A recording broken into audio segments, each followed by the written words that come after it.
And with this, the history of philosophy has come to an end. Hegel is often said to have concluded history, that everything before had led to this one moment, that all of history had come together on the writing desk of Hegel himself, where he, with the final stroke of the pen, ended it all. The sheer arrogance would be nauseating, especially if it were true. But was it? The short answer, no, not even close. Hegel never claimed any of this in any of his works. The entire caricature of Hegel is nothing more than the result of people misunderstanding, perhaps even deliberately distorting, a profoundly articulated new system.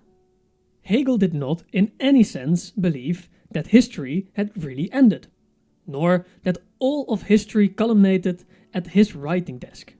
The phrase that the history of philosophy was concluded was simply the closing remark of a lecture series on the history of philosophy, while he was still teaching in Jena. It is, of course, easy to mock what one does not understand, but it is far more interesting to actually look at what he was saying. And this video will provide the background for understanding the philosophy of Hegel. So, what did Hegel say? What did he conclude? And what better way to answer this than by studying what Hegel studied more than anything: the history of philosophy. To understand Hegel, we must first understand the historical context into which he himself was thrown. And long before Hegel were the Platonists.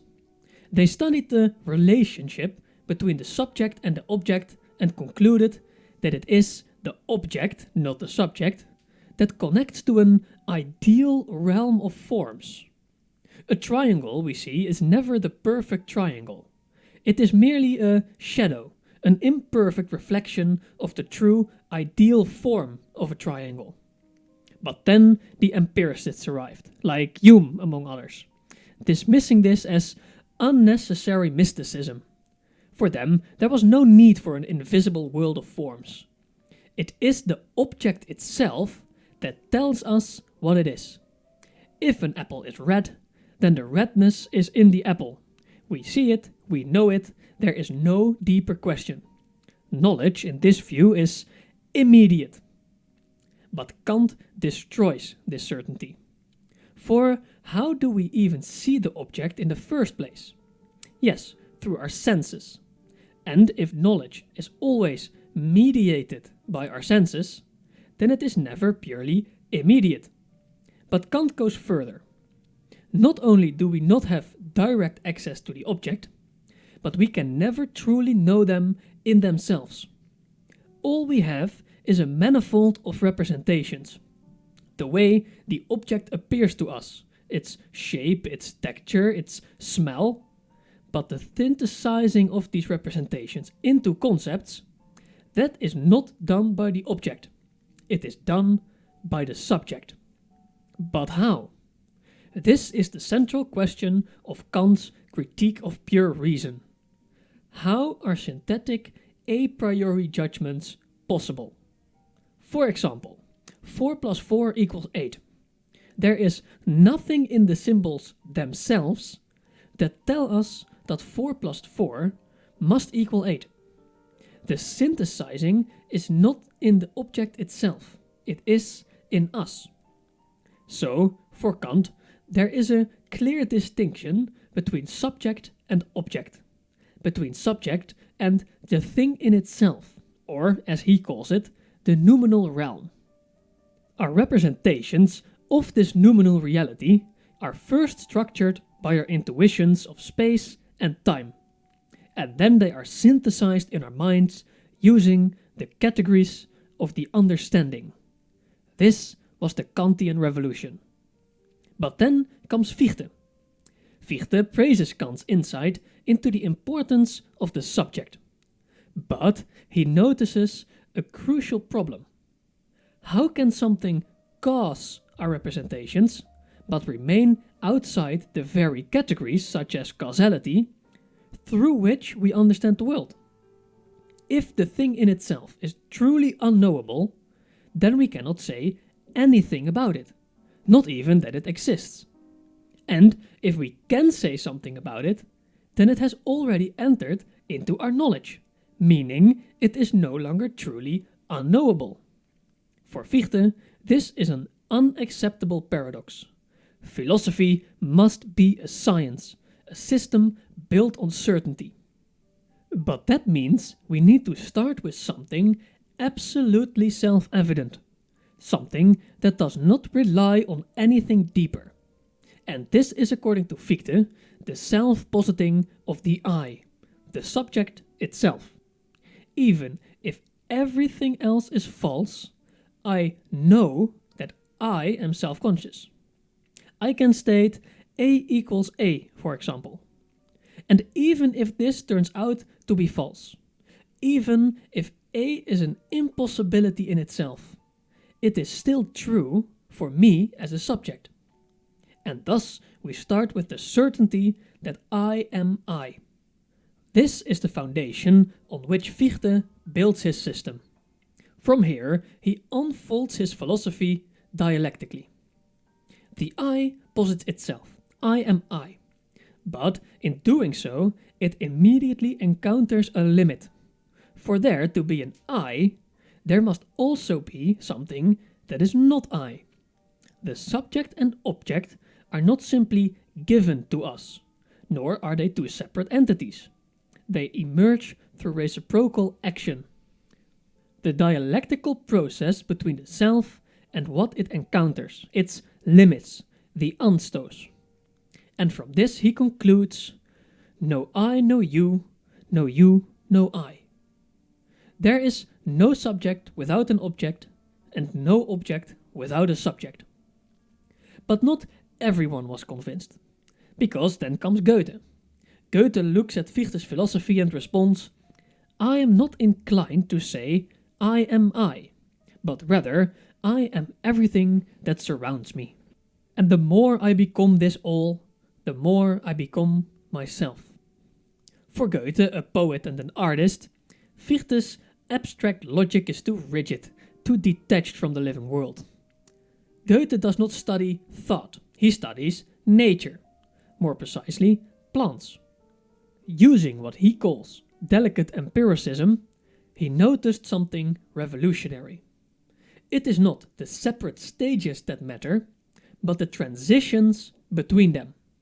From the seed to the stem, from the stem to the flower, from the flower back to the seed. By studying these parts in their movement, we can uncover the whole, the idea behind them. And through this, Goethe discovers what he calls the Urpflanze, the archetypal plant. Not any one plant, but the plant that is every plant. It is the process of transition, of becoming. From this, he makes a bold claim. We do have intellectual intuition. We can grasp the thing in itself, but only if we understand all of its parts, and in their development. And then comes Schelling. Schelling reads both Fichte and Goethe, but he believes neither has gone far enough. Fichte, he thinks, remains trapped in the subjectivity. And Goethe, though brilliant, has not yet systematized his discoveries into a rigorous philosophical structure. Schelling's answer?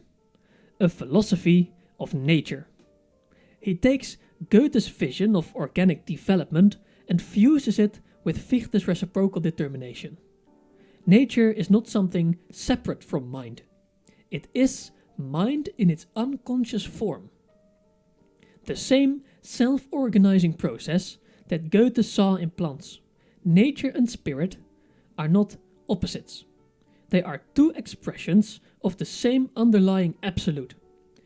But despite these insights, Schelling never fully stabilizes his system. He keeps shifting, keeps reworking his ideas. And that is where Schelling leaves it. But then Hegel arrives. Now let us look at the history of Hegel himself. Hegel was not a wealthy man. He barely managed to afford his studies at the Tübinger Stift. where he studied alongside Schelling.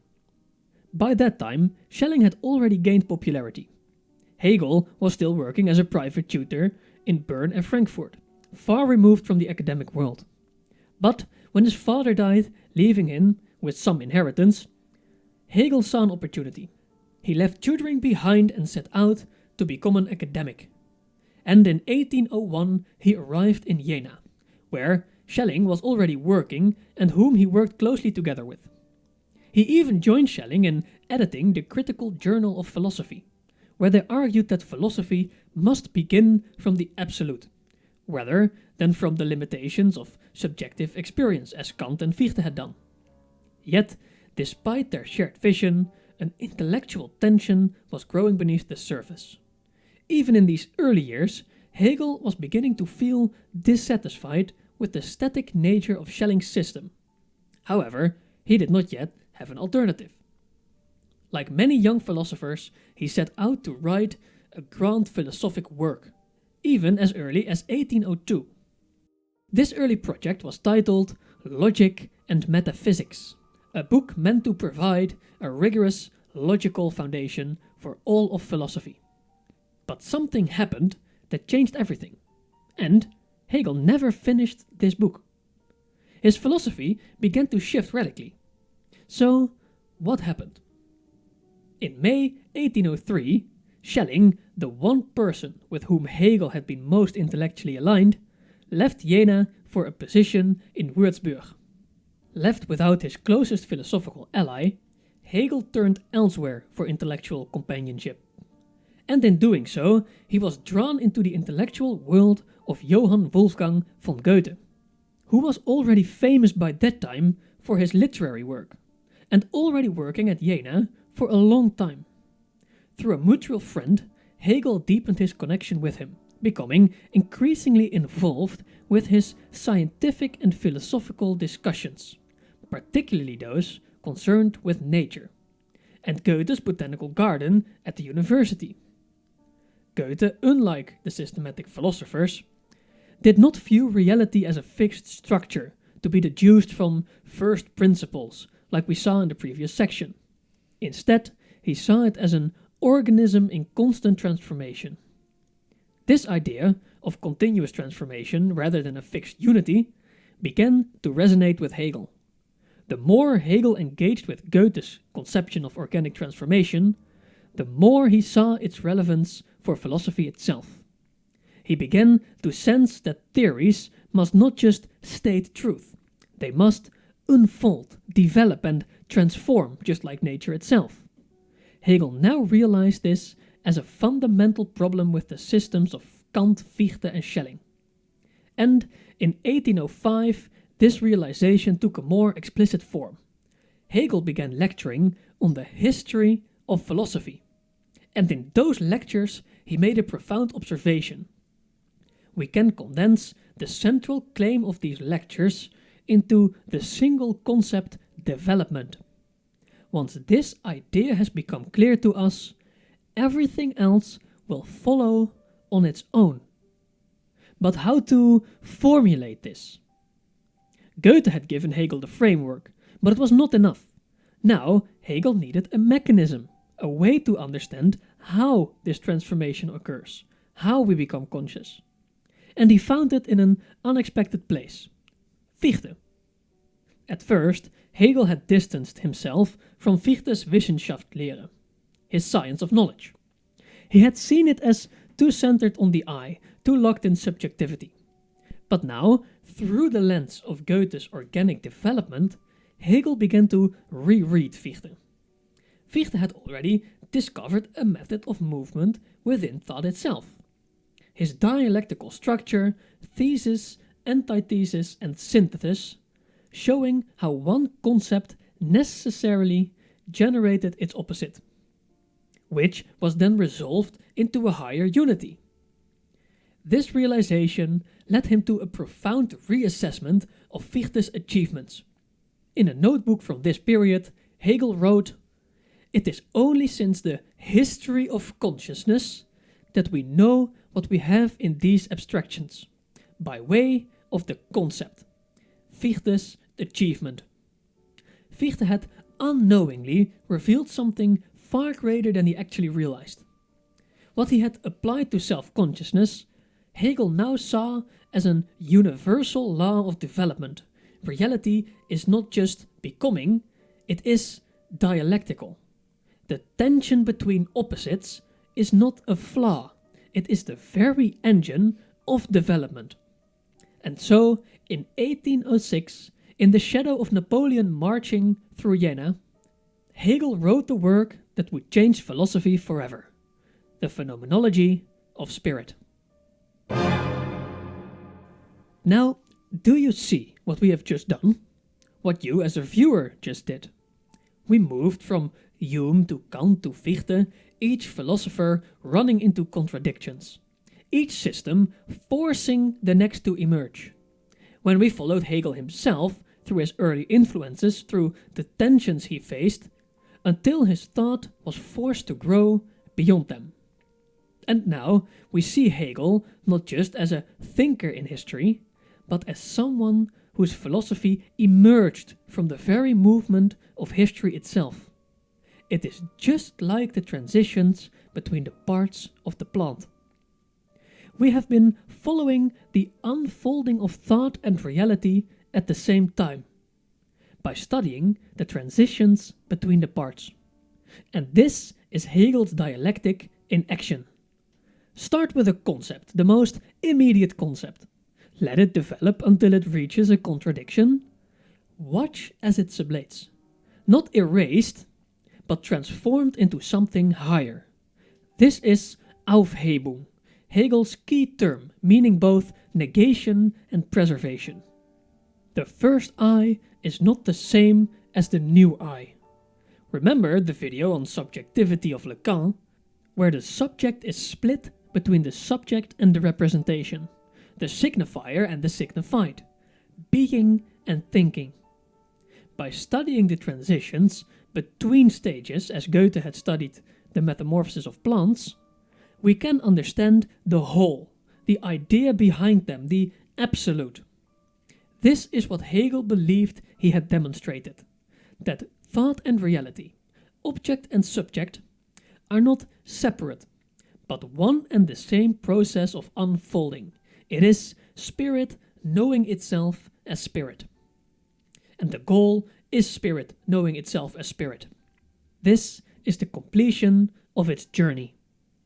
At this stage, thought and reality are no longer separate things. They are one movement. And this is the driving force of the individual, of philosophy, of history itself. When spirit sees itself, when thought and reality become one and the same, we have reached absolute knowing. And this is why Hegel stopped writing his first book. Originally, he had planned to begin with logic, to construct philosophy from first principles, starting from the absolute like Schelling. But as we have just seen, we cannot start with pure abstraction, with the absolute. We cannot begin with logic, explaining logic. We must first trace the path that gets us there. Before we can arrive at absolute knowing, we must go through the process that makes it possible. So, instead of starting with logic, Hegel divided his work into two stages, two books. The first, the Phenomenology of Spirit. The Phenomenology is not a dry formal system. It is an odyssey, a journey through philosophy, history, politics, art, religion, and human experience. It follows the path of consciousness, watching as it struggles with contradictions, overcoming them, and moving forward. At each stage, consciousness believes it has grasped truth. But at each stage, it encounters a new contradiction, forcing it to rethink everything. It stumbles through skepticism, dogmatism, morality, politics, and even religion. From ancient Greece to Christianity, from Descartes to Kant, from naive certainty to radical doubt. Until, after a long and wide journey, it recognizes itself. This is the absolute knowing. Only now, once spirit has completed its journey, can we start again. But this time with true first principles. And this brings us to Hegel's second major work, The Science of Logic. Now that we have arrived at absolute knowing, we can dialectically unfold the categories of the understanding using the same method as before. Instead of static, fixed categories, Hegel shows how each concept develops into the next. Being dissolves into nothing, which leads to becoming. Quantity turns into quality through contradiction. Cause and effect fold into each other, revealing deeper necessity. The logic is not a historical journey like the phenomenology. It is a pure, self-moving structure, a blueprint for how thought unfolds itself, from the simplest concept to the most complex. He does not give us a doctrine, he gives us a method that reveals how thought and reality unfold as a unity. And this is precisely what we will explore in the next videos. We will trace the dialectic through this history, logic, and reality itself. In all honesty, I do believe this is actually fun to do. It is a mind exercise through dense passages of text and a vast historical knowledge that Hegel had. Seeing how not only our mind, but civilizations and religions developed over time. So, as we shall see, history has by no means come to an end. It has only just begun. Thank you for watching this video, my dialectically unfolding friend. I hope you did at least hear something interesting in these past minutes on the internet. I also hope that something good happens to you today and to see you in the next video.